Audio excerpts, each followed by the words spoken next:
marami sa mga tagalungsod, traffic ang kalaban tuwing uwian. Pero sa isang liblib na probinsya, ang grupo ng mga teacher na ito, iba ang kailangang suungin para makauwi. Sir, naging kaayo ang baha. Isang nagngangalit na ilog.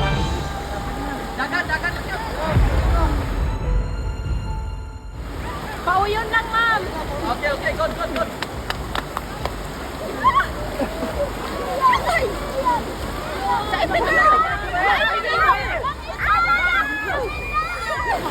Napakadelikado, mapangani. Natatakot pa din kami. Pero mas matindi ang takot namin kung maiiwan ang mga bata na walang matutunan. Ika nga ni Spider-Man, with a great power comes with responsibility. Wala na nga talagang mas dadakila pa sa mga gurong katulad nila. Ang eskwelahan kung saan nagtuturo ang mga guro sa video matatagpuan sa malayong bundok sa Malapatan, Sarangani Province sa Mindanao, ang Akbual IP School. Ito yung mga eskwelahan natin na tatagpuan sa far-flung areas. Nasa bundok, then kailangan mo tumawid ilang ilog para lang makarating sa kanila. Bago marating ito ng aming team, kinailangan muna nilang sumakay ng habal-habal sa loob ng 3 oras.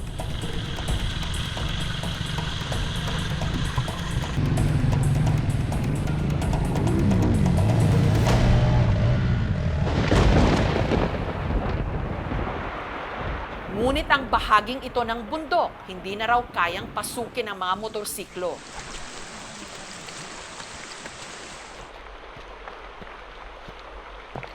Madulas yung sapatos, kaya tinanggal na ako. Mas maganda magpao.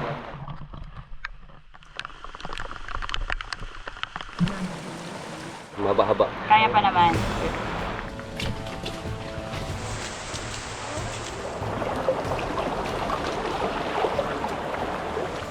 Matapos ang 3 oras na trek,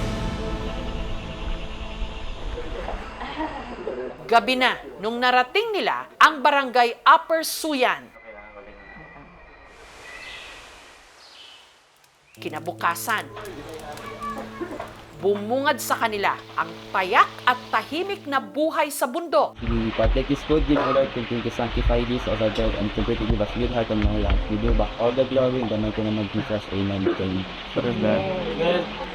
Dito nakilala ng aming team ang grupo ng mga guro na nagpaanod sa ilog. Sa eskwelahan, isa-isa nang nagsidatingan ng mga estudyante. Morning! Karamihan sa kanila, mga miyembro ng tribong Blaan. Okay, kanang nasa likod, arms forward. Kwento ni Teacher Prince, dahil sa layo ng eskwelahan mula sa bayan, kapag may pasok, dito na raw sila sa bundok natutulog.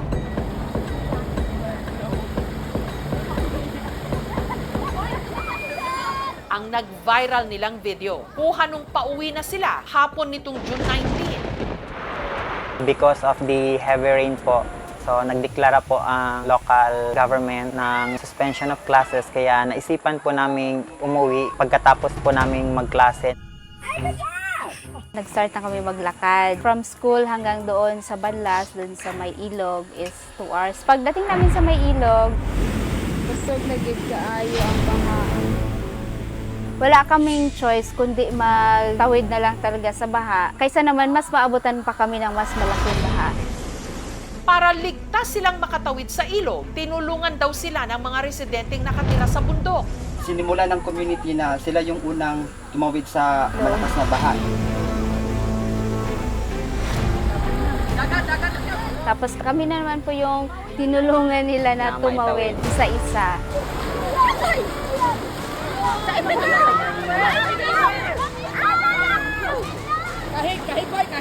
Risky talaga po yung ginawa namin. Alam po namin yun. Ganang si Ma'am. Ginagawa namin yun linggo-linggo. Walang panahon na hindi talaga namin tinawid kahit may baha. Napakadelikado, mapanganib. Natatakot pa din kami. Pero mas matindi ang takot namin kung mapag-iwanan ng edukasyon ang mga kabataan namin or maiiwan ang mga bata na walang matutunan. Ika nga ni Spider-Man, with a great power comes with great responsibility. Saludi classroom. Pero kung meron man daw marahil pinakamaraming beses na tumawid sa ilog, 1 plus 4? 5 plus 3? yan ay si Teacher Ronald, ang pinakaunang guro na nadistino rito mula pa nung taong 2015. Tinawagan ako ng former supervisor na gusto ko bang magturo sa isang paaralan na medyo malayo. Sinabi ko nga na oo. Pinuntahan namin ang lugar na ito. Di ko alam na ganito pala kalayo. Gayunman, mas hindi raw inasahan ni Teacher Ronald ang problemang dadatnan niya sa bundok. Ang mga tao ay takot sa akin kasi dayo at ako'y isang Bisaya na hindi nila maiintindihan. Hindi ko alam kung sino yung mga estudyante ko, tinahanap ko yung mga pangalan, hindi pa po naibigay sa akin. Si Teacher Ronald, pinakiusapang magturo sa mahigit 50 mga estudyante. Maliit yung bahay, nahihirapan ako so naghanap kami ng ibang makaklasihan. Doon kami sa isang church po. Malaking problema para sa akin kasi ang pinag-aralan ko po ay kung paano magturo sa loob ng classroom, hindi po bumuo ng isang eskwelahan. Yung panahon na yon, pinaninindigan ko po yung nasabi kong oo. At dahil hindi madaling mag-akyat manaog sa bundok, dito na siya nanirahan. Pero lingid sa kanyang kaalaman, hindi lang pala mga katutubo ang kanya ritong makakahalubilo. Hindi ko po alam na ang lugar pa lang ito ay napakaraming NPA. Naglalaro sila ng basketball, inilagay lang nila yung mga armas nila. Sabi, sir, laro tayo. Ako wala akong masabi dahil natakot ako first time ko makakita ng mga NPA. Walang kamalay-malay si Teacher Ronald na ang mga rebelde na pagkamalan na pala siyang sundalo. Siguro, hindi ako taga rito. Hindi nila makita yung profile ko kasi from Zamboanga ako. May pagkakataon pa raw na dinala siya ng mga ito sa kanilang kuta sa bundok. Tinapik niya yung balikat ko. Nakita ko na mabuting tao ka, 80%. Pero itong tandaan mo, may 20% pa. Pagbutihan nyo yung pagsiyasat sa akin kasi baka makapatay kayo ng inosente. Ikaw na bahala. Okay ka na mga nadungog na to, nga paka karon. Minsan na rin daw siyang naipit sa engkwentro. Suga, oy!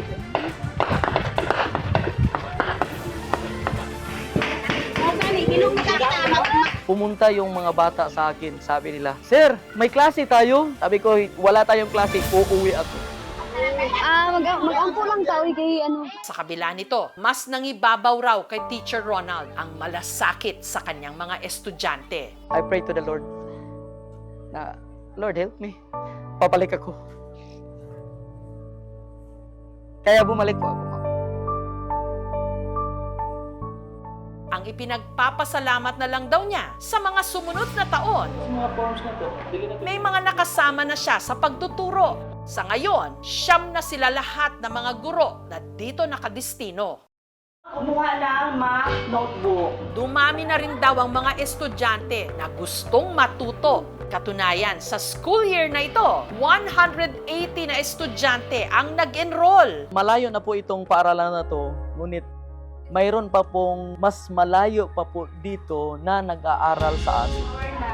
Isa sa kanila, ang 11 anyos na si Angeline. Gusto ko makatuon sa akong pag-eskwela para makabalong sulat magbasa. Araw-araw, 2 oras ang nilalakad ni Angeline makapasok lang sa eskwela. Liso da ang dalan ma'am og daghanang mga sapa. Mag-ulan ma'am magdala kog cellophane para dili mabasa akong mga papel. Dahil madalas daw bumaha at mag-landslide sa bundok tuwing tag-ulan, ang tiyahin ni Angeline na si Judith nagpatayo ng maliit na kubo malapit sa eskwelahan na pwedeng silungan at tuluyan ng iba pang mga estudyante. Tungod sa kalayo, diri gyud mi nga maningkamot mi nga magtukod mig balay diri para sa amo ang mga estudyante. Lahat ng sakripisyo handa raw tiisin ni Angeline para sa kanyang pangarap na na maging isa ring guro. Ganahan ko maging teacher parehas sa ila. Ganahan ko po magtudlo bisan layo para makatudlo ko sa mga estudyante parehas na ako. Nagpasalamat ko sa akong mga teacher bisan layo ang among eskwelahan pero kaya nila para makatuon mi maayo, ma'am. Samantala, matapos ang isang linggong pananatili sa eskwelahan nitong Biyernes, sina Teacher Ronald bababa muli sa bundok para naman gampanan ang kanilang mga tungkulin sa kani-kanilang mga pamilya. We would like to thank you for this blessed day that you have given us. Bit-bit ang kanilang mga bag na may lamang tubig at maruming damit. Sinimulan na nila ang 2 oras na trek. Kapoy na ko, sir, Maswerte sila dahil sa araw na yon, maaliwalas na ang panahon. masyadong mainit. Maganda na rin yon kaysa umuulan. Ang dating nagngangalit na ilog, hanggang binti na lang ang tubig.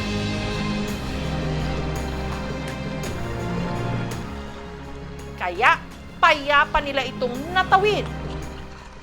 As a teacher, gawin namin lahat para at least maihatid namin ang quality of education sa mga kabataan. Isa sa hiling ko na sana mabigyan ng magandang daan. Isa sa plano po ng munisipyo, construct ng temporary bridge na gawa sa light materials lang muna, kalit sa mga kahoy, para po safe po yung mga teacher natin na makadaan doon sa river. Ngayong taon, gagawin namin. Ang hindi alam ng mga guro pagdating sa bayan, meron sa kanilang naghihintay na sorpresa. Ang DepEd Division ng Sarangani Province at ang lokal na pamahalaan ng Malapatan may regalo sa kanilang office supplies, bigas at safety hats. Nais ho naming ibahagi additional na mga supplies and equipment na alam kong magagamit ninyo sa inyong paaralan. So, andyan yung generator, yung pinakaasam-asam ninyo para po magamit na natin yung television na binigay ng DepEd sa inyo. May regalo rin silang school supplies para sa mga estudyante. On behalf of the local government unit of Malapatan, we will also be giving to you the school supplies for your students. Ang inaasahan po natin, dapat hindi lang po ito para magkaroon tayo ng pagkaawa sa ating mga guro at sa sektor ng edukasyon, kundi yung action talaga na dapat nakita na natin, sineselebrate na ba natin yung bukasyon, saka yung sakripisyo ng mga teachers. Dapat po ang end goal natin ay resolbahin ito at bigyan ng sapat na suporta ang mga teachers upang makapag-aral ng mas maayos ang ating kabataang Pilipino. It is an isolated school. Kailangan talaga na may mga pampabuhay para sa mga guro na na-assign po sa mga power-plug areas. Even in the national, providing them the special hardship allowance sa mga kauri ng mga gurong ito. Napatuloy po kami sa aming mga serbisyo para sa mga kabataan. Kahit napagod ako, makita ko yung mga estudyante ko, okay sa akin eh. Masaya na ako. Masaya na ako na yung mga marunong sila magsulat, magbasa. This is our passion na makapagturo sa aming mga kabataan dito at kaya tiniis namin ang kahirapan at pagod na pupunta po dito kasi alam namin meron kaming mga kabataan na naghihintay sa amin. Ang pagiging teacher po, hindi lang po ito profession. Ito'y parang tuling po. Yun po. Sa kakarampot na sahod, Pauyan lang, ma'am! Okay, good. buwis buhay ang ibinibigay nilang serbisyo. Hindi sana matapos sa pasasalamat at papuri ang lahat dahil ang kailangan ng ating mga guro, ligtas na daan, sapat na sweldo at makataong kondisyon sa trabaho. Kung pundasyon sila ng kinabukasan, hindi ba't nararapat din lang na patatagin ang iniikutan at inaagusan nilang mundo? Okay, good.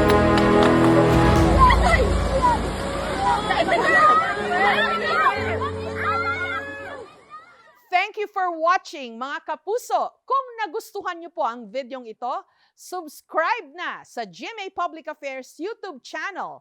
And don't forget to hit the bell button for our latest updates.